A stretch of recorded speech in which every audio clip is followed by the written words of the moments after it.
Bueno, bienvenidas y bienvenidas a un nuevo episodio de este gran podcast que me emociona mucho que estemos creando más episodios, que estemos compartiendo más conversaciones respecto a estos temas que son tan importantes y que creo que todavía falta que hablemos mucho de ellos. Este episodio en particular me emociona mucho porque no tenía el placer de conocer a nuestro invitado de hoy, ya él se va a presentar, pero tiene una historia que creo que puede llegar a parecer poco común, sin embargo pasa.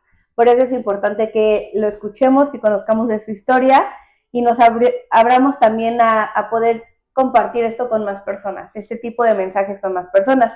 Él es Eric y como me gusta manejar la dinámica de presentación en el podcast, es que únicamente voy a decir tu nombre y tú eres el que sabe escribir. ¿Quién es Eric? Perfecto. Bueno, mi nombre es Eric Ramírez, soy intérprete de lengua de señas. Tengo actualmente 33 años. Trabajo como intérprete de lengua de señas ya desde hace unos 15 años, como tal. Ahorita, durante la entrevista te darás cuenta, pero pues la lengua de señas para mí es desde que estoy en la cuna. Ok. Sí, justo eso que dices, desde que estás en la cuna. ¿A qué te refieres? ¿A qué me refiero con eso? Ok, mis ambos padres son sordos. En este caso, desde que yo estaba en el vientre de mi mamá ya era una persona sorda, entonces la convivencia pues siempre ha sido a través de la lengua de señas. ¿Cómo recuerdas que fue tus primeros años? Por ejemplo, veía este término de cultura híbrida, ¿no? De mundo oyente con mundo de personas sordas. ¿Cómo lo fuiste manejando? ¿Cómo recuerdas que fue tu infancia? Mira, en ese aspecto creo que yo sí me fui dando cuenta más que nada por mis abuelos. O sea, más que nada fue por mis abuelos. Bueno, especialmente mi abuelo, perdón. En este caso, la convivencia con él era en la tarde. En el día o en la mañana y en la noche era con mis papás. Entonces yo me daba cuenta que, por ejemplo, si yo hacía un ruido, mi abuelo sí volteaba. Y cuando yo hacía ruidos con mis papás, ellos no volteaban. Ellas así de, pues yo sí de, ¿qué pasaba aquí? O sea, yo no entendía esa parte de la cultura en ese momento. O sea, era muy difícil entenderlo al principio, pero ya después lo fui entendiendo de que justo ya podía entender de que estaba en un mundo del silencio con mis papás a través de la lengua de señas y en un mundo oyente con mi abuelo. Ok. ¿Tienes hermanos? No, soy hijo único. Eres hijo único. Y este mundo en silencio que mencionaste, digamos, ¿cómo era tu forma de comunicarte? O, por ejemplo, me interesa mucho, ¿a qué edad empezaste a hablar? ¿Fue típico el neurodesarrollo? ¿O cómo fue todo ese proceso del lenguaje en ti? Del lenguaje en mí. Ok, perfecto. Muchísimas gracias por la pregunta. Mira, digamos que, bueno, yo primero lo que aprendí fue lengua de señas, si no te viene honesto. El español o esta parte del habla, para mí sí fue un poco más desfasado. O sea, yo tengo entendido por mis familiares que yo ya empecé a hablar como hasta el año y medio aproximadamente, casi los 2 años. De hecho, en algún momento mi abuelo sí creyó que yo también era una persona sorda porque no emitía sonidos. O sea, a pesar de que yo hacía ruido con las cosas, yo no emitía sonido con mi boca o balbuceaba o algo, no lo hacía. Lo hacía o lo hice hasta el año y medio aproximadamente. Ok, y dices que justo fue más por esta convivencia con tu abuelo. Así es. Si no, ¿tú crees que hubieras tardado un poco más? Sí. O sea, de hecho, a muchos colegas o muchos amigos míos, Hobbs, que es hijo oyente de padres sordos, tenemos, bueno, algunos no tuvieron la estimulación o no tuvieron esta parte de hablar hasta los 2 o 3 años como tal. O sea, ellos, el mundo de los oyentes lo empiezan a conocer a través de la televisión o a través del radio. Y ahorita, por ejemplo, que dijiste como tus compañeros en toda esta parte de intérprete de señas, ¿sabes más o menos estadísticamente qué tanto se da esto de hijos oyentes con padres sordos? O sea, ¿cuántos hijos oyentes de padres sordos se convierten en intérpretes? No, hay en México. Ok. Uy, O sea, ¿sabrás más o menos? No sé, todavía no hay una cifra exacta como tal, pero sí te puedo decir que pues sí son alrededor de unos, que serán, bueno, a lo mejor la convivencia que yo he tenido ha sido con unos entre 300 a 500 hops aproximadamente, pero a nivel nacional yo creo que debe ser más. Ujú. Pero sería una muy buena estadística. Ahorita actualmente no hay el dato como tal. Ok. ¿Y qué recuerdas, por ejemplo, en el kinder, cuando ya fue hora de entrar al kinder, o qué te Mm. contaron de cómo fue todo ese proceso? Mira, de hecho, cuando yo entro al kinder, ahí es donde empiezo a conocer la parte, lo que ahora se le conoce como bullying. Okay. Yo desde ese entonces, yo ya sufría bullying por parte de mis compañeros en general, o sea, creo que fue desde la etapa del kinder hasta la secundaria, donde yo sufro todo este bullying por tener, como dirían ellos en ese bullying, por tener papás diferentes. Que ese papás diferentes se referían a que eran sordos. Así es, porque eran Y, sordos. Ajá. y ellos los conocían, tú lo expresabas, cómo se enteraban de esto los niños. Los niños se daban cuenta, o sea, los niños se daban cuenta que mi mamá me iba a dejar o en ocasiones mi papá. O sea, los dos regularmente, ya sea que fueran por mí a dejarme o a recogerme, toda la interacción pues siempre era en lengua de señas. Eso era número uno. Número dos, digamos, esto no pasó en el kinder, esto pasó más en la primaria y secundaria, en donde yo tomaba la iniciativa de interpretar en las juntas de padres de familia a mi mamá, para que supiera toda la información y no solamente estuviera a la deriva y pues nada más ahí esperando a que le dieran alguna indicación a sus propias posibilidades del maestro, en este caso. ¿Cómo sentías esa parte de la escuela? Eh, ¿Cómo sentía esta parte de la escuela? Independientemente del bullying, creo que aquí, digamos, que la parte que me protegió, la parte que siempre con la cual yo tenía más comunicación era con los maestros. O sea, los maestros eran los que más tenía comunicación con ellos o comprendían toda la situación. Okay. Y digamos, o sea, esta parte que dices que de ti nació el empezar a ser como ese intérprete de tu mamá en las juntas, pero por ejemplo los maestros al acercarse a tus papás, o por ejemplo si tenían una cita específicamente solo con tus papás, igual ibas tú de intérprete, o cómo manejaba la escuela esta parte.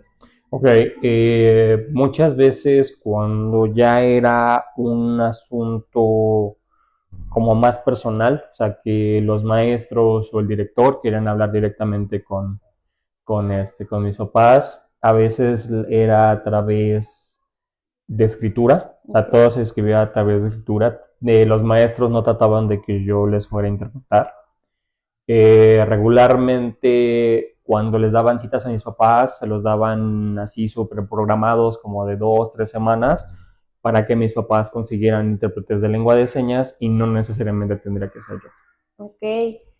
¿Y esto tú cómo lo platicaste en algún momento con tus papás? ¿Cómo lo tomaban ellos? ¿Cómo lo sentían? ¿O nunca platicaron al respecto? ¿Qué crees que en este caso, bueno, mis papás, por aquí sea mi mamá sí fue como más de, ella siempre prefirió que yo fuera el intérprete y no otra persona.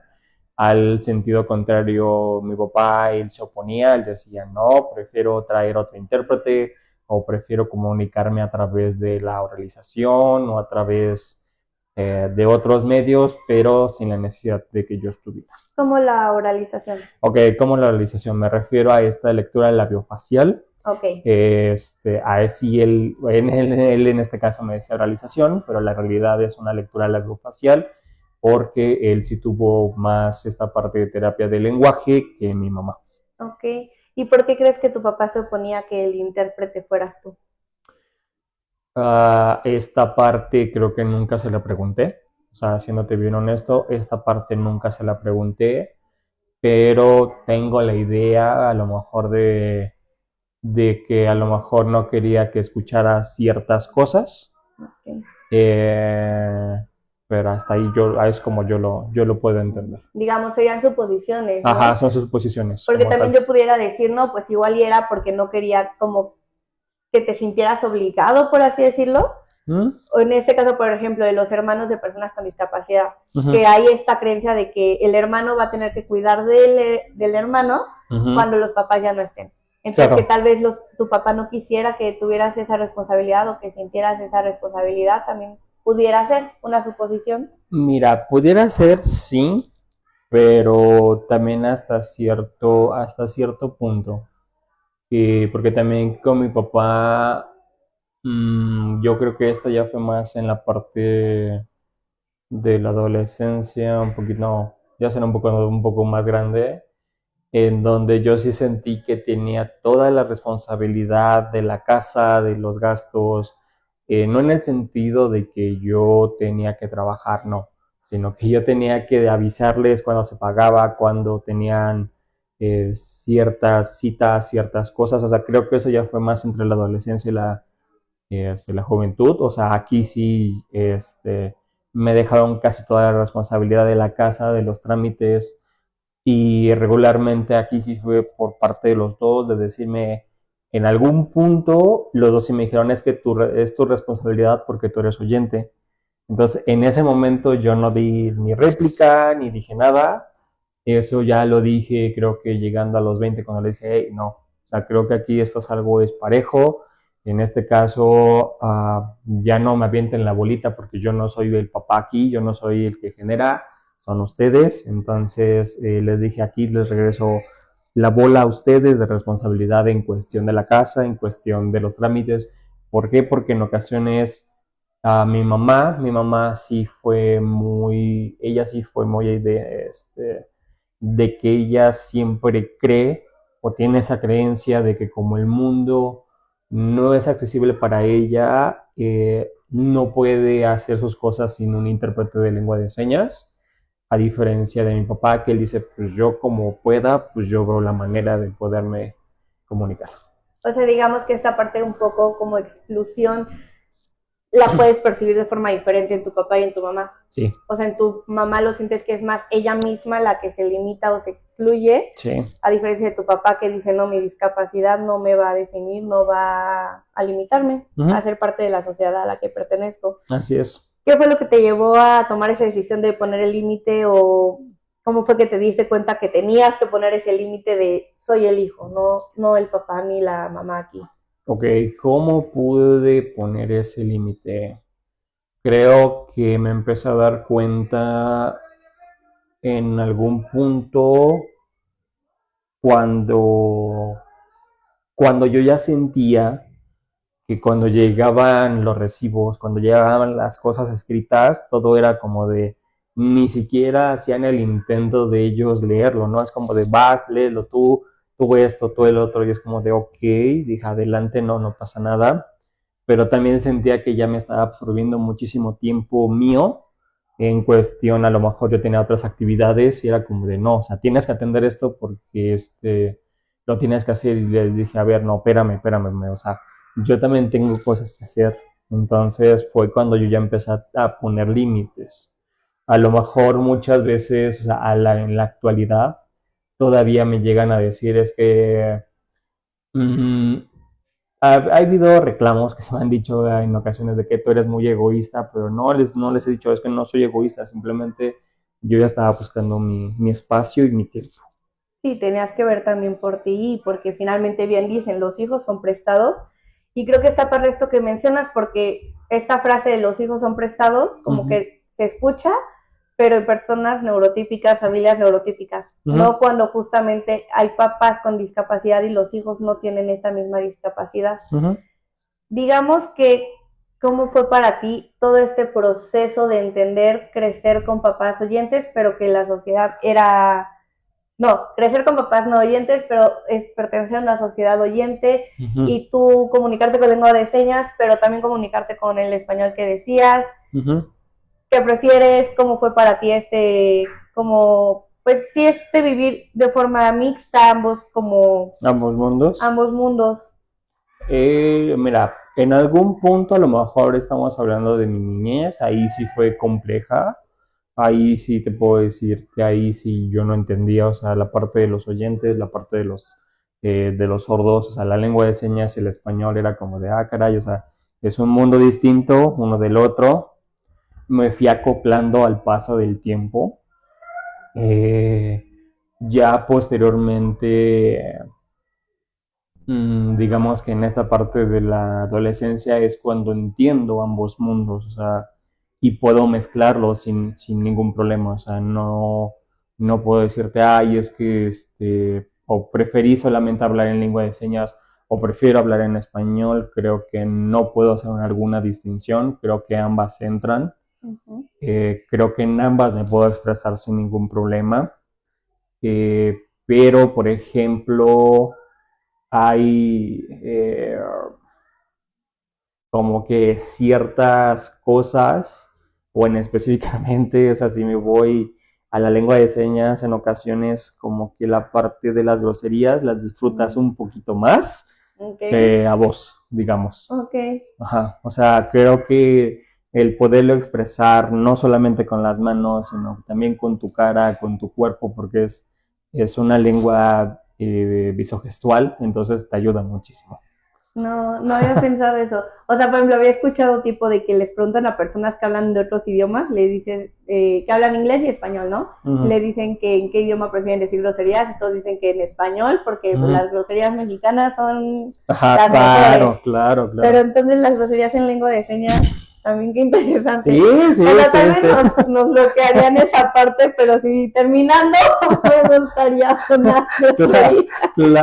Claro.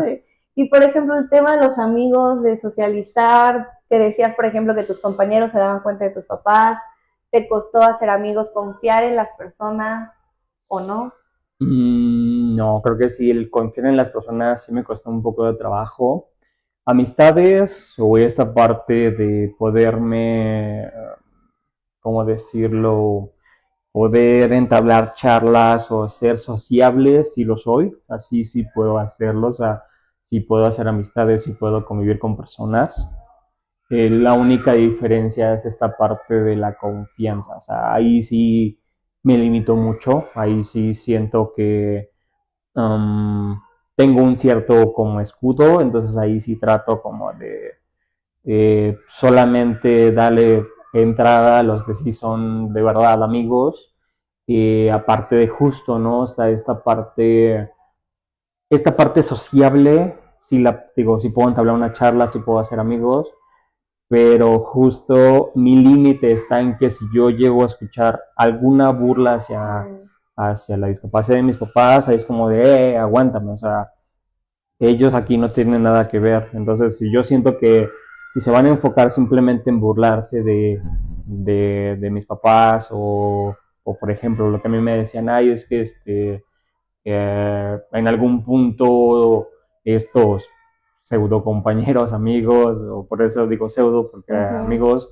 porque ellos primero trataron de convivir conmigo, pero al final trataron de burlarse de mí, de, ay, es que eres el manitas, o cosas así, es como de, a ver, relájate, o sea, no era la convivencia por acá, entonces terminaron bulleándome y es como de, nada, entonces paso. Y comentarios innecesarios aparte, o sea, creo que todos estamos aprendiendo cómo socializar, pero hay formas, o sea, es todo un tema, ¿no? También. Sí, eso es todo un tema. Y ahorita que mencionabas eso de que se intentaban burlar de ti, por ejemplo, me acuerdo ahorita de una serie de un stand-upero que es ciego. Okay. De ojitos de huevo. Ojitos de huevo, ajá. Y como es de burlón incluso, o de comentarios o bromas respecto a su propia discapacidad. ¿Tú cómo tomas esos tipos de stand-ups de la discapacidad? ¿O tus papás cómo los toman? Mira, ¿qué crees que en este caso, cuando ya hablamos, a lo mejor nosotros lo podemos ver como personas, bueno, nosotros es humor, mejor dicho, nosotros como personas no oyentes lo vemos y decimos, ay, es que es humor negro, ¿no? pero cuando ya lo analizas dices, es que no es humor negro, simplemente te está diciendo su vivencia. Entonces, las personas sordas también tienen su humor negro, así como Ojitos de Huevo, no sé, otro estandopero, El Cojo Feliz.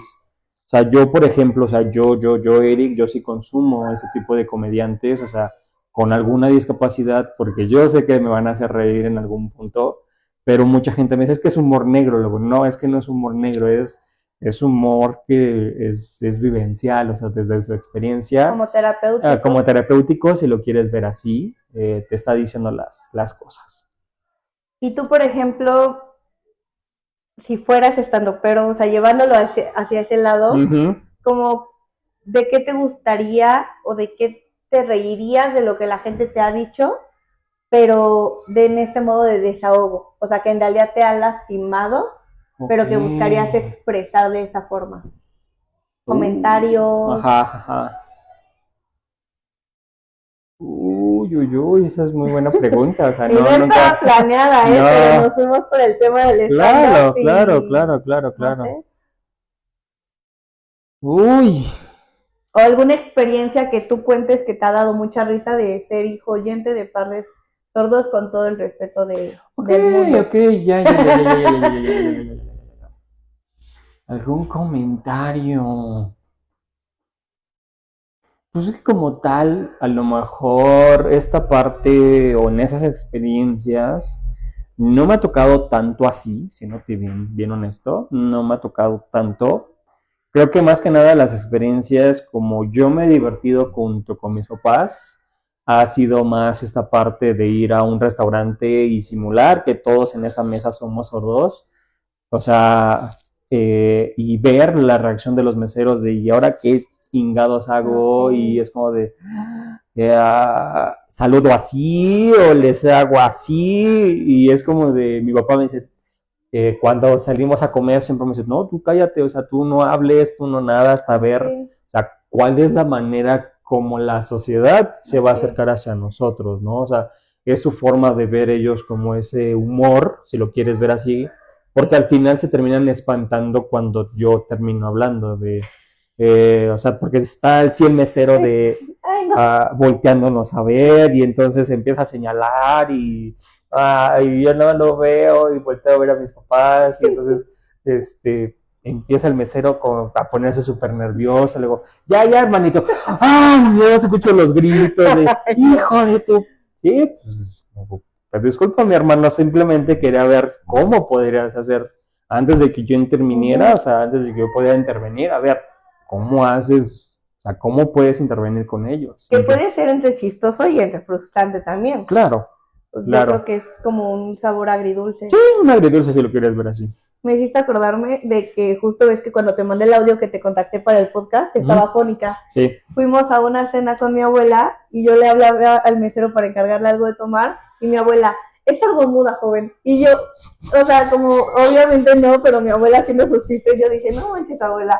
Pero sí también lo que dices, o sea, la reacción de las personas de, o sea, estamos en un mundo que está en constante cambio, está volátil en mil sentidos, ambiguo, no tenemos todo cierto, ni todo como, ¿cómo decirlo? O sea, no tenemos como a ciencia cierta lo que va a pasar en un segundo, no tenemos todo comprado. Claro. Y el aprender también a reaccionar de este modo está, si me permites decirlo, chistoso. O sea, claro. Chistoso, pero a la vez también, obviamente, que nos lleve a abrir los ojos, ¿no?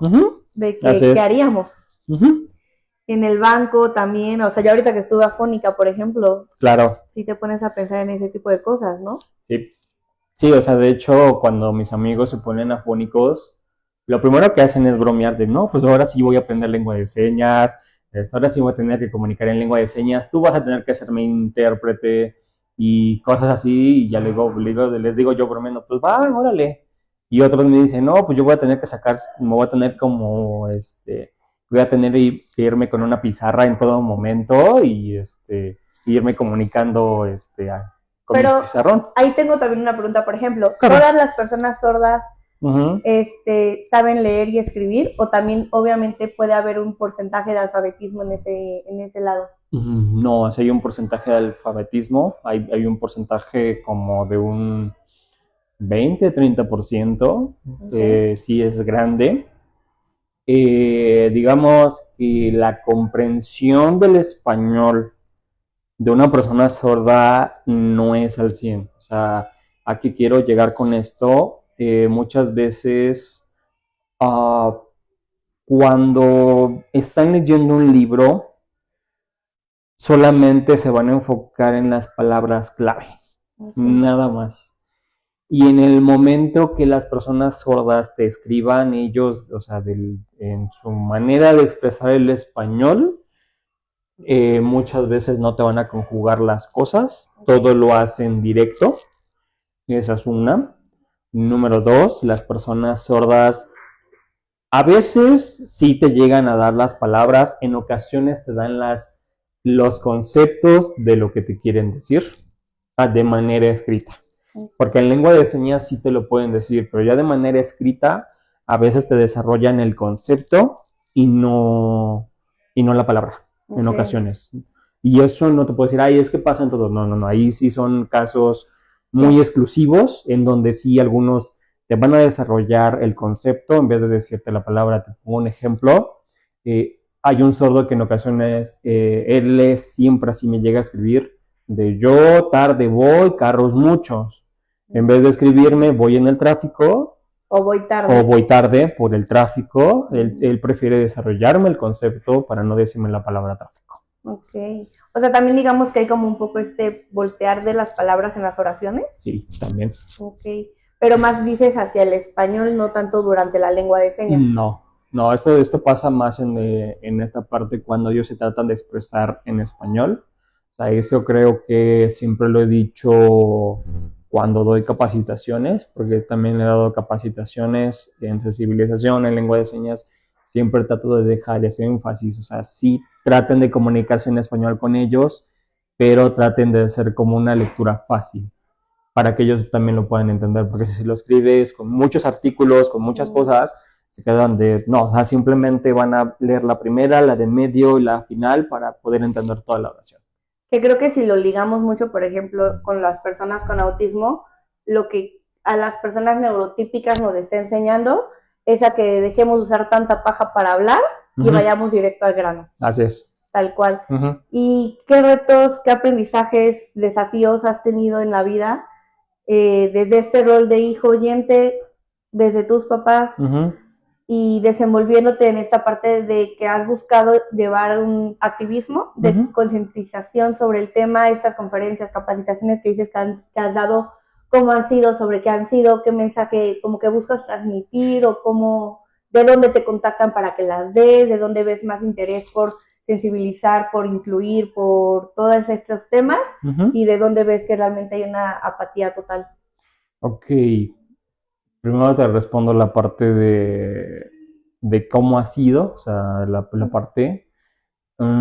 Creo que ahí ha sido un poco complejo, o sea, ha sido un poco difícil en ocasiones notar que todavía la sociedad hay ciertos temas que independientemente de que ya hay mucha información, siguen sin leerla, siguen sin estudiarla, siguen sin aprenderla como tal. Entonces, yo por eso tomo la decisión cuando yo tengo la edad de 15 años de empezar a hacer la interpretación en lengua de señas como tal, o sea, ser intérprete, porque no es lo mismo que yo le interprete a mis papás, a que le interprete a una persona sorda o cualquier otra persona sorda.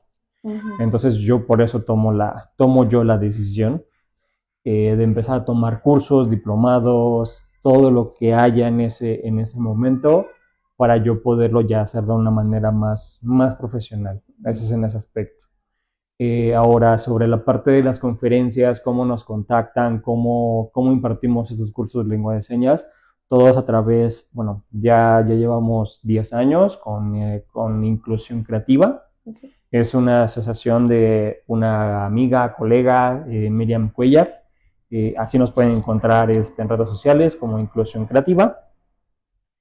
Por ahí nos contactan y por este medio nosotros vamos agendando cursos, vamos agendando las capacitaciones ¿Y cuál es el mensaje que regularmente tratamos de hablar en las capacitaciones? Es la cuestión del lenguaje inclusivo, o sea, de cómo dirigirte hacia una persona con discapacidad, y aparte, estas son también, este tipo de capacitaciones son vivenciales, o sea, tratan de vivir como una persona con discapacidad en un lapso de, no sé, 2, 3 horas. Hacemos dinámicas como personas ciegas, como personas sordas, como personas en silla de ruedas. Entonces van viviendo cada discapacidad para que sepan cómo abordarlos, cómo tratarlos. Entonces, ese es en ese aspecto. Ahora, por dónde si de plano ya no puedes trabajar tanto, por dónde ya se ve la parte muy apática. Siéndote muy honesto, creo que esto va más enfocado hacia gobierno. O sea, gobierno a lo mejor tiene iniciativas muy buenas, yo no digo que no, pero llega un punto en donde ellos mismos te dicen, es que somos un programa, es que nada más somos números, y no ve más que otra cosa, o sea, no los ve como personas. Entonces todavía en el ámbito gobierno está como ya muy apáticos a lo mejor en ese aspecto. En el ámbito educativo creo que apenas se está abriendo espacio, o sea, de hecho he visto muchas reuniones que han hecho con personas con discapacidad, o sea, hay un movimiento que se ha estado viendo y digo, ok, o sea, adelante, o sea, qué chido esta parte. Pero es seguir picando piedra, porque todavía la sociedad como tal, o sea, es como de, ok, a lo mejor no es una inclusión forzada, pero sé que existes, pero no sé cómo abordarte para que no te ofendas, para que en esto, entonces, como no sé hacerlo, entonces mejor no lo hago. Ese es en esa cuestión. Entonces, creo que hay muchas cosas todavía por hacer y proyectos que lanzar. ¿Y cómo podemos abordarlo? Siendo una persona que no sabe absolutamente nada de lengua de señas, ¿cómo podemos ser de apoyo? Interesante. Ok. ¿Cómo puede ser de apoyo sin la necesidad de saber lengua de señas? Creo el primer paso es poderte incluir en esta parte, o no, incluirte tú no, sino que tú puedas incluir a personas con discapacidad, independientemente si sea una persona sorda o de cualquier otra discapacidad. O sea, creo que lo primero que nada es adentrarte a este mundo, o sea, de la discapacidad, porque la misma, o sea, yo siempre, algo muy importante y quiero dejarles muy en claro es, eh, toda la comunidad con discapacidad siempre te va a tratar de enseñar cómo tratarlos, cómo dirigirte hacia ellos. O sea, creo que algo que yo sí he visto en este tiempo es de que los ven como, los vamos a tratar como pincitas, pero siempre les he dicho, no, o sea, son personas como tú y como yo. La única diferencia es que ellos tienen, en este caso, no es un limitante, sino les falta algo, O requieren un apoyo. o requieren un apoyo. Entonces, simplemente de ese apoyo o de esta parte, digo, ellos son personas como tú y como yo. Y está muy padre y es importante que lo menciones porque justo he trabajado con una persona que tenía distrofia muscular, que ya estaba en cama y en silla de ruedas para salir al parque o algo, y decía, es que lo que yo quiero es que me pregunten, o sea, que se acerquen y me hagan la plática, y no importa que me pregunten qué me pasó o qué tienes, porque a veces, por ejemplo, pasa mucho de los niños, ¿no? Que son los más curiosos y que tenemos que no perder esa parte de que tienen los niños, y que el niño es como de ver a alguien en silla de ruedas, por ejemplo, y mamá, ¿qué le pasa? Y ella, no lo veas. Y ese lo decía mucho, en un podcast, en un episodio lo mencionamos, el no lo veas, no le hables. No le hables. Como lo que no se habla no existe, ¿no? Pero que en realidad tú no me dejarás mentir, entonces que tus papás también dicen, mejor acérquense y pregúntenos, pues abrir la comunicación, o sea, por ejemplo, si estamos en una emergencia, por ejemplo, un sismo, pues acercarte y preguntar cómo puedes ayudar o algo, y por ejemplo, no sé, por dar como tips al quien escuche el episodio, o sea, como gesticular bien para que puedan, si leen los labios, leerte, o tratar de, o en el celular escribirles. ¿Qué otras formas podemos utilizar como para poder acceder a esta comunicación cuando no sabemos la lengua de señas? Creo que aquí acabas de dar 2 puntos muy importantes. Creo que la gesticulación va más en esta lectura labiofacial, que es que gesticules bien las palabras, porque si los sordos sí van a tratar. Lo primero, antes de que lleguen al celular, porque ahorita ya es una accesibilidad del celular, pero justo como alguien me cuestionó, pero si me quedo sin internet, si se me acaban las baterías y esto, o si no saben leer, o si no saben leer, entonces me dicen, ¿qué hago? Pero es justo esta parte de, bueno, o sea, si tu último recurso o tu primer y último recurso siempre va a ser la lectura labiofacial. Antes de que tú llegues a la escritura, que llegues a un celular, siempre trata siempre de comunicarte con él a través de la lectura labiofacial.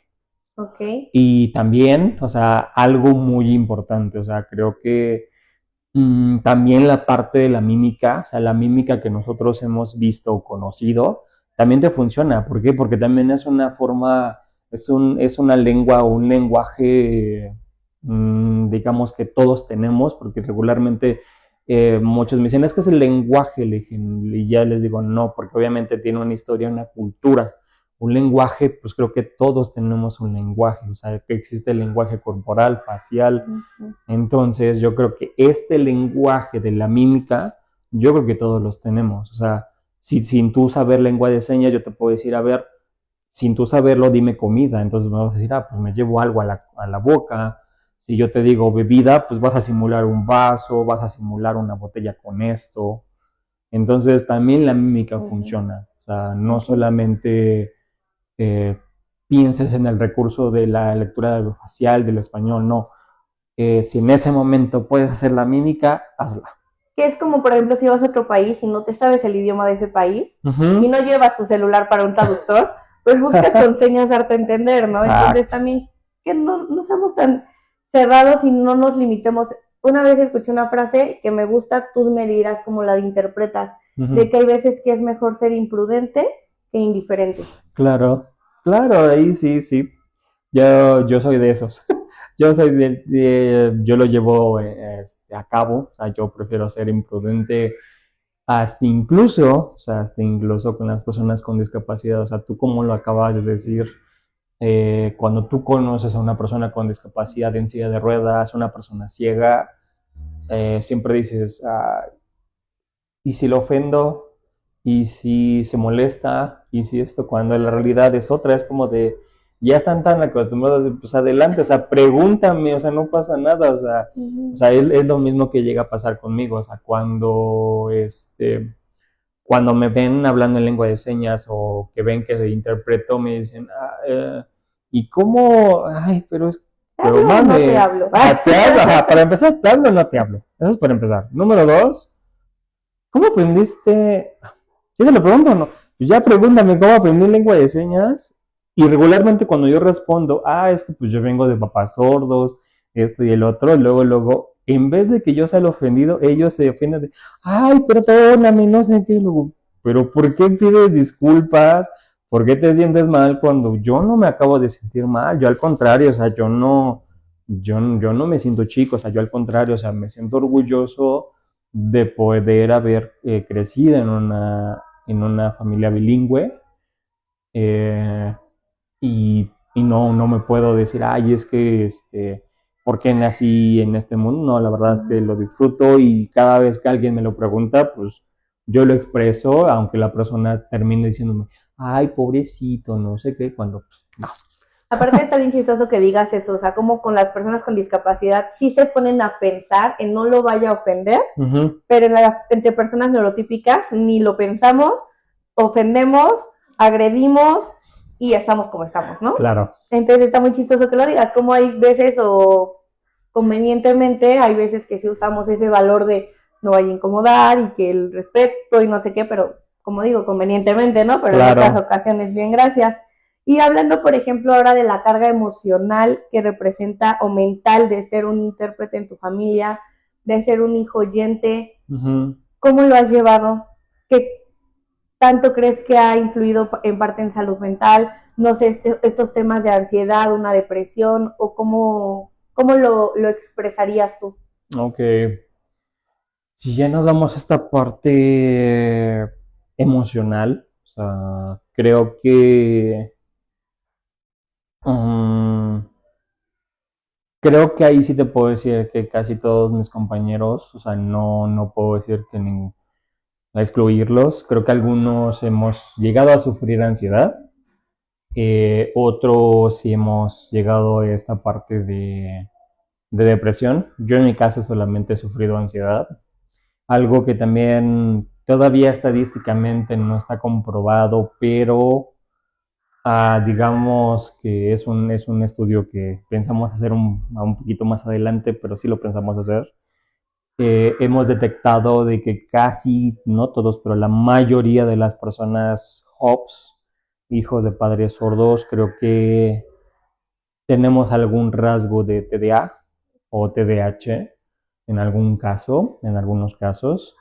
Entonces, creo que en este ámbito emocional o neuronal, psicológico, creo que sería muy interesante. O sea, sigue siendo un tema muy interesante porque todavía no se hace ninguna investigación en cuestión del intérprete. O sea, ¿por qué? Porque el intérprete puede estar en una sesión médica, puede estar en una sesión jurídica, en una sesión psicológica, y a pesar de que nada más es el puente, puede absorber, o sea, en este caso, los sentimientos que está pasando en ese momento, y en ocasiones se los llegan a guardar tanto que son una heroia express y de la nada explotan y ya no se aguantan ellos mismos. Entonces, lo que yo regularmente sí trato de decirles a mis colegas es de que sí traten de ir con un terapeuta y puedan sacar todo, pero sí te digo, o sea, en esta cuestión creo que sí todavía falta mucho por investigar, porque sí te digo, no hay como tal una investigación en cuestión de qué sentimentalmente cómo se llegan a sentir, y esta parte que te digo que hemos detectado que la mayoría de las personas HOPS tenemos TDA, yo me incluyo. Okay. ¿Diagnosticado o no No, diagnosticado? diagnosticado, diagnosticado. Ok. ¿Sabes qué? También me gustaría abrir como puente en esa investigación que mencionas, que se me hace muy interesante, la parte del suicidio. Ok. O sea, porque sabemos que para cuidar a otro tenemos que cuidar primero de nosotros mismos. Ujú. Y muchas veces padres de personas con discapacidad, hijos de padres con alguna discapacidad, Ujú. pues te llega a sobrepasar. Si Ujú. como docente, como psicólogo nos llega a veces el burnout a ustedes, pues ni se diga y mis respetos.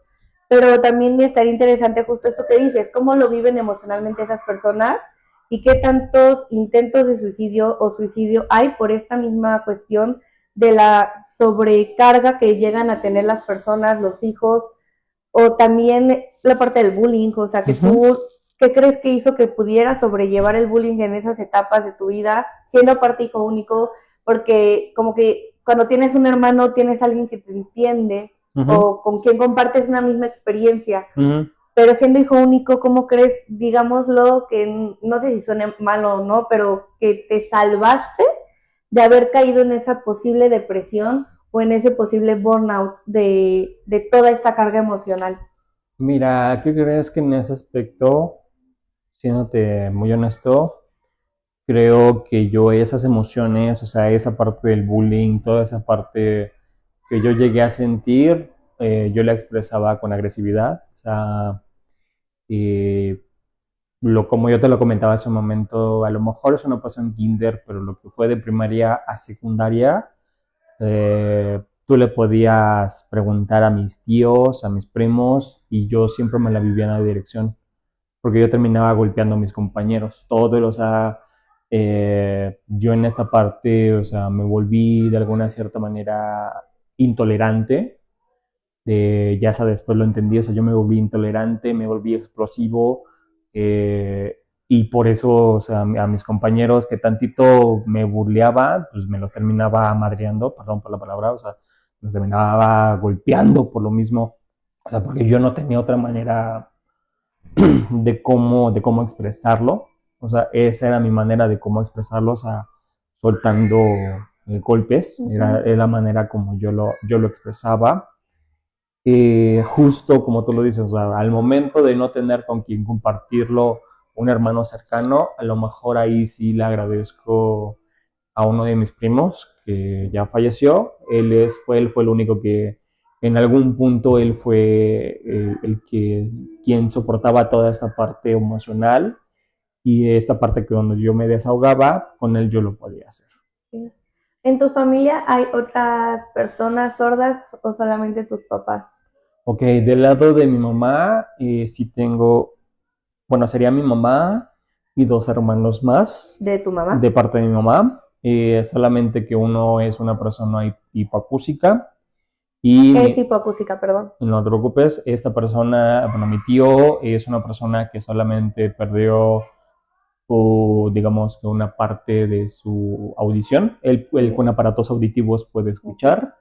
Él en todo momento, él sí, él se comunica a través del español sin ningún problema, a diferencia de mi tío y de mi mamá. Ellos dos sí son personas sordas con sordera profunda.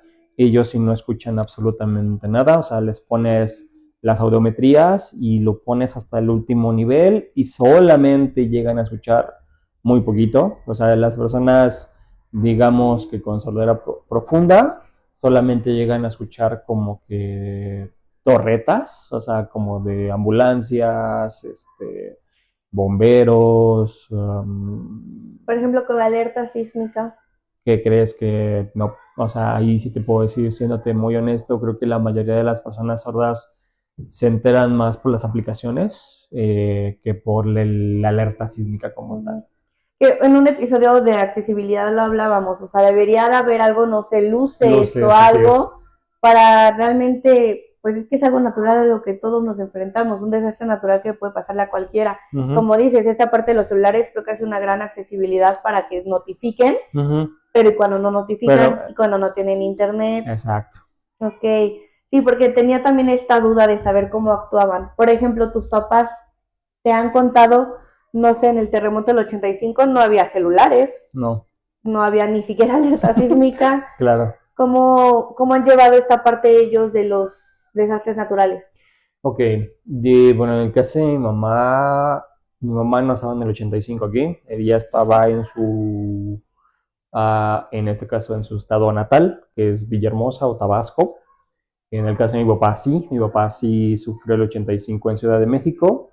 Él, como me lo comenta, es que, o él siempre lo ha dicho, ¿no? O sea, yo siempre me voy a basar en el movimiento de las personas, o sea, en las expresiones que hacen las personas. Entonces yo me doy cuenta cuando están molestos, cuando están enojados, cuando están asustados. Entonces en el 85 yo sí me di cuenta, o sea, dice, ya el momento de sentir, porque dice, yo pensé que yo nada más, yo me había mareado. Entonces cuando yo volteo a ver la gente que empieza a correr de izquierda a derecha, que se empieza a pegar a las paredes, lo digo, no, esto es un temblor, o sea, esto es un sismo. Entonces ya también digo, ok, y se va junto con las personas. O sea, aquí ya es, como él me lo diría, es como imitación a lo que también están haciendo las demás personas. Ok, sí tenía justo esa duda y quería aprovechar para Claro. preguntártela. Yéndonos ahora un poco más hacia ti, como persona, como Eric, ¿cómo crees que toda esta experiencia de vida ha influido en tu creación de tu identidad? En la parte de tu autoestima, mencionabas hace un rato lo de los límites.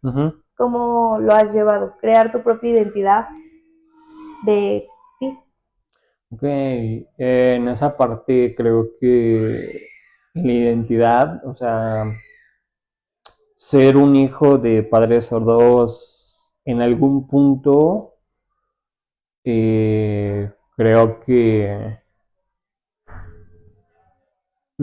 sí llegué a tener como que algunas, incluso en algún momento, una autoestima bajo, o sea, que justo era como más frustración. Ahí no encontraba yo el decir, pues soy o me identifico como es, no. Ahí sí de plano me sentía demasiado apático en todo momento y frustrado. Ahorita ya puedo decir que ya he encontrado como... Eso ha sido gracias también a terapias que he tomado, porque tampoco lo he podido hacer yo todo solo. pero sí ya puedo decir, ok, ya me siento o me identifico de esta manera, ¿no? O sea, al poner límites, al poner ciertas situaciones, ya saberlas cómo afrontar, y cómo sentirme. Decías también hace rato esta parte de un caparazón, que buscabas proteger ciertas cuestiones y que te costaba confiar en las personas. Ujú. ¿Cómo lo llevas esto en el tema de las relaciones de pareja? Uy, en cuestión de relaciones de pareja, creo que ahí sí en algún momento me reservé. O sea, creo que la presentación hacia mis padres, o sea, el presentarles a mi novia, a mis papás, creo que era como que lo último. O sea, así como de, prefería yo estar por fuera, o sea, yendo al cine, al parque, lo que ella quisiera, o ambos quisiéramos. En ocasiones sí llegaba a tener conflictos por esa situación, porque en ocasiones era más fácil que mis parejas me presentaran a su familia y yo no. O sea, en ocasiones sí llegaba a un punto en donde me estás ocultando algo, no me quieres demostrar qué pasa. Pero Entonces, les decías que tenías papás sí, sordos, sí, yo se les ok, decía que tenía papás sordos, solo no se los presentabas. solamente no se los presentaba. Entonces sí llegó un punto en donde eso se volvía un conflicto, Ujú. pero justo era como, era cuando ya encontraba como esos conflictos, era decirle no, simplemente, o sea, es mi círculo, o sea, es justo como tú lo acabas de decir, es mi caparazón. Entonces, para que conocieran a mis papás, sí me costaba muchísimo trabajo, o sea, no porque me dieran pena, no, no, no, no, simplemente creo que era mi privacidad, o sea, esta privacidad que decía, no, o sea, esto es como justo esa parte como mi límite, digamos. Ok, y en la cuestión de las escuelas, ¿crees que en algún momento hubo algún obstáculo o esto llegó a ser un obstáculo para entrar a alguna escuela o jamás sentiste esa... No, no, jamás, no, jamás, jamás, jamás. No, en Ok. ese aspecto jamás. Y de la lengua de señas, por ejemplo, ¿cómo ves, cómo la percibe la sociedad mexicana? Que se cree como idioma, que no se cree como idioma, este, que la subestime, que no la reconozca. ¿Cómo están estas cuestiones? Ok. Yo creo que la lengua de señas era antes de la pandemia y después de la pandemia. Ok. ¿Ok? Antes de la pandemia sí era visible, sí se veía un poco, pero era como muy escaso. O sea, solamente yo creo, ahí sí puedo decir que la mayoría del público, la mayoría de las personas se van a decir, yo ubicaba la lengua de señas por Lolita Yala, Ok. ¿no? O sea, por esta parte del noticiero, porque ahí había un intérprete y así, ¿no? O sea, era muy escaso el intérprete de lengua de señas a nivel, digamos, televisoras, era muy raro. Solo en campañas políticas. Ajá, solamente en el ámbito político. Ya, yo por eso le digo, yo por eso siempre lo comento, o sea, por eso para mí la lengua de señas es o durante la pandemia, la lengua de señas fue un auge súper, súper choncho. ¿Por qué? Porque aparecieron las redes sociales, en este caso el TikTok, en especialmente, creo que fue como de, bueno, no tengo nada que hacer, o tengo el suficiente tiempo de estar en casa, entonces así como personas sordas, personas intérpretes, estudiantes, alumnos, a todas las personas o algún usuario de lengua de señas empezó a subir videos a TikTok. Entonces ahí se empezó a aperturar toda esta parte de la lengua de señas. Siempre los comentarios de, ay, sí, qué chido, ahora que ya sí yo tengo el tiempo voy a aprender. Este, algunos sí empezaron así a aprender. Algunas escuelas que yo ya conocía eran muy chiquitas, crecieron en pandemia, o sea, en línea, o sea, explotaron todo lo que fue redes sociales.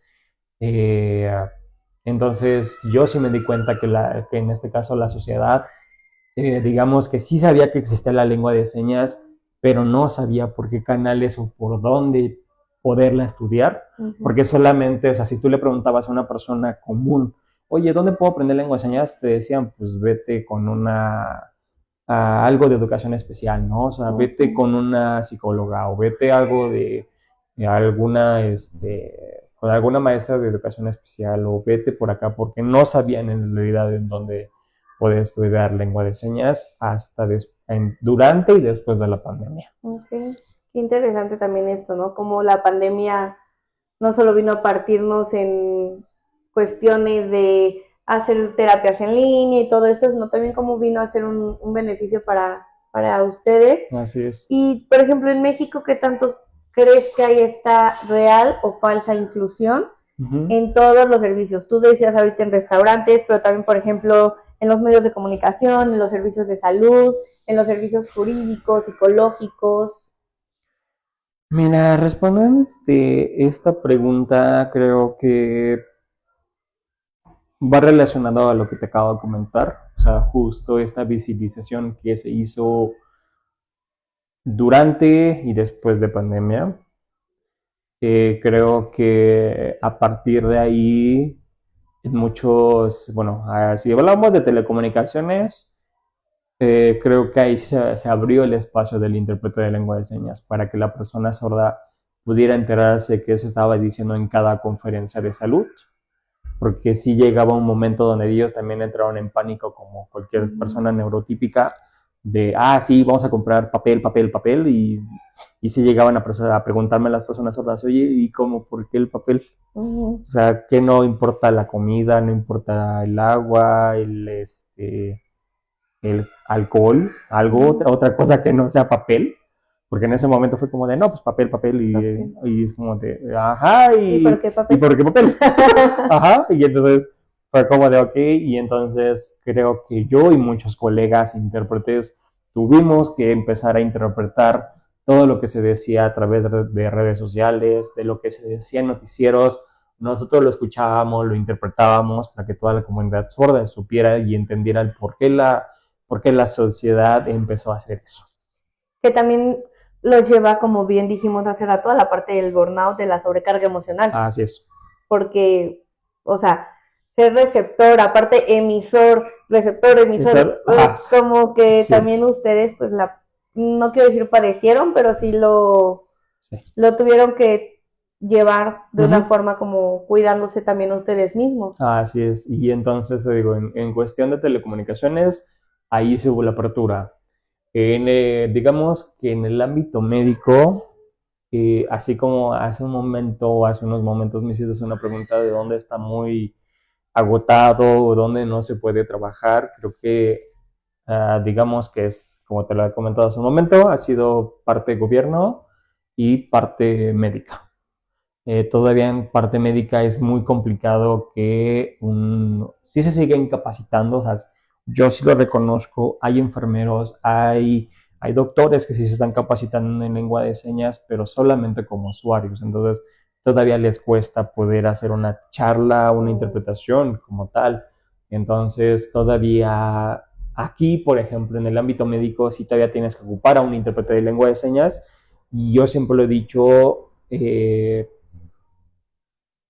no está mal, o sea, que yo como intérprete llegue a una consulta médica, solamente que lo único que trato siempre de explicar es, si le vas a hacer ciertas preguntas de dolor, prefiero que tú lo veas a él, a que siempre te dirijas hacia mí. Porque el médico es como de todo el momento voltear a ver al intérprete y le digo, no, es que yo no soy el que tengo el síntoma, o sea, el que tiene el síntoma es tu paciente. No ignorarlos como si no estuvieran. Exacto. O sea, no lo ignores, ahí está tu paciente y él te va a decir cómo lo siente. O sea, yo solamente voy a darle voz a lo que él te está diciendo en señas, nada más. Eso que dijiste, voy a darle voz. ¿Cómo, para ir cerrando un poco, dirías que, o qué palabras le pondrías a esa experiencia de que tienes la habilidad, la capacidad para dar voz a muchas personas, empezando por tus papás? Es algo, digamos, en su momento yo lo decía, es que es bien fácil hacerlo, pero ya cuando lo das bien a la sociedad es muy complicado. O sea, ya te vas dando cuenta que no es fácil ser la voz de alguien, porque si nos vamos a esta parte para también responderte, ¿no? O sea, porque también está la parte jurídica, o sea, porque si tú le estás dando una voz, tú le estás dando una interpretación, entonces de lo que tú digas son las consecuencias que va a sufrir una persona sorda. O sea, también en el ámbito médico. O sea, dependiendo de lo que tú vayas diciendo, que te equivoques o si algo tú te también. equivocas, puedes hacer, o sea, con esa equivocación, con ese error, puedes hacer alguna complicación para la persona sorda. Entonces, creo que es una responsabilidad muy, muy fuerte cuando tú le tienes que dar voz a una persona sorda. Digamos, en agradecimiento, ¿qué sería lo que más agradeces de ser un hijo oyente de padres sordos? Uy, ¿qué agradezco? Creo que agradezco el poder haber nacido en una familia bilingüe. Agradezco, y eso lo saben mis papás, o sea, le agradezco a los dos, o sea, el que no me hayan limitado en esta cuestión, digamos, de las señas. No porque ellos no me lo quisieran enseñar, no. Yo me refiero a esta parte del año, o sea, de un año a los 3 años, el yo inventar mis propias señas y que ellos se adaptaran a mí. Eso es lo que yo les agradezco siempre, siempre se lo digo a mis papás, o sea, yo se les agradezco eso, o sea, porque, y también, o sea, como tú dices, para ir cerrando, o sea, por ejemplo, no sé, yo tenía 2 años, a lo mucho 3. No sé si recuerdan la pose de Pancho Pantera en los 90s, que era como de fortachón. Okay. Si yo le hacía esa señal a mi mamá, en automático me traía un vaso con leche. Okay. Y ya solamente me llevaba el chocolate o el chocomil a un lado, o sea, entonces yo sabía, mi mamá así era como, aquí está tu vaso con leche, ya nada más tú dime si con esto o solo, ¿no? Entonces, para mí, en vez de decirte leche o leche, yo decía leche. Mira, como justo, o sea, pues ir aprendiendo también cómo es cada persona, permitirnos conocer a cada persona. ¿Qué te gustaría decirle a la gente que nos está escuchando, que va a escuchar el podcast, a la población neurotípica, a la población que también vive dentro de esta parte de la discapacidad auditiva? Pues yo creo que algo muy importante y quiero dejar muy en claro es nunca le tengan miedo a una persona con discapacidad, y no solamente estoy hablando de una persona sorda. No les tengan miedo, o sea, acérquense, pregunten cómo te puedo tratar, cómo te puedo ayudar, cómo puedo hacer el apoyo, o sea, ¿por qué? Porque es justo, eso creo que es lo primordial, o sea, creo que si queremos, como siempre lo he dicho, si queremos incluir a todos, pues ese es el primer paso, o sea, poderte acercar a una persona sorda o a una persona con discapacidad sin ningún miedo. Y tampoco, o sea, tampoco o sea, ustedes no se pongan un límite o pensar o imaginar que los vas a ofender. No, en ningún momento va a llegar a pasar eso. En cuestión de la comunidad sorda, siempre lo he dicho, si tú llegas hablando lengua de señas, la persona va a pensar que tú eres usuario de lengua de señas y se van a ir como gorda en tobogán. Entonces, en este caso es mejor abordarlos, tratarlos de hablar, en este caso hacer lectura labiofacial o esta parte de la mímica, o si ya sabes lengua de señas, ok, decir, yo estudiar lengua de señas. ¿Por qué? Para que tú puedas decir que eres un estudiante y no se te vayan como gorda en tobogán y empiezan a enseñarte y te quedes de sí, sí, sí, sí, o sea, sentando todo, cuando la realidad es que no le entiendes a la persona sorda. Entonces, siempre traten de incluirlos y traten siempre, o sea, vuelvan a ese niño que tenían antes, pregunten todo lo que quieran a una persona con discapacidad o a las personas ahora sí que, o a las personas cuidadoras que tenemos convivencia con personas con discapacidad. Solito me diste la entrada para el siguiente punto, que ya es el último, ahora sí para el cierre. Me gustaría que cerraras los ojos. ¿Ok? Va. y que le dijiste a la gente que escucha el episodio que vuelvan esos niños. Me gustaría que tú volvieras a ese Eric chiquito. Va. Desde tu Eric adulto, ¿qué le dirías? Uy, ¿qué le diría a mi Eric chiquito? No. ¿Lo abrazarías? Creo que en algún momento lo llegué a hacer y creo que es muy importante hacerlo. Siempre lo primero que es llegar y como abrazarlo, apapacharlo y obviamente poderle decir, ¿no? O sea, que a pesar de todas las barreras que encontró en ese momento, al no saber cómo expresar sus ideas, porque era muy complejo, que en este caso se pueda sentir tranquilo pues sí, de lo que somos ahora como adultos. De que todo iba a estar bien. De que todo iba a estar bien, exactamente. Ok, muchas gracias. Por nada. Muchas gracias por haberte dado el tiempo de venir aquí, de platicarnos, de abrirnos tu historia, tu corazón, tus vivencias y sobre todo pues gracias para la gente que nos va a escuchar, porque estoy segura que nos vas a dejar un gran mensaje a muchos y de corazón te quería agradecer que hayas estado aquí. No sé, algo que quieras decir a la gente para cerrar. No, simplemente que sigan viendo el podcast, que sigan aprendiendo pues de más personas así como yo. O sea, porque creo que todos tenemos una historia, o sea, todos tenemos algo que contar, algo que decir, entonces creo que simplemente seguir aprendiendo de las personas. Ok, justo. Todos tenemos una historia que contar, es algo que me gusta mucho decir también a mí, porque justo creo que de eso aprendemos. No vamos a vivir todos nosotros, entonces aprendemos a escuchar realmente a los demás.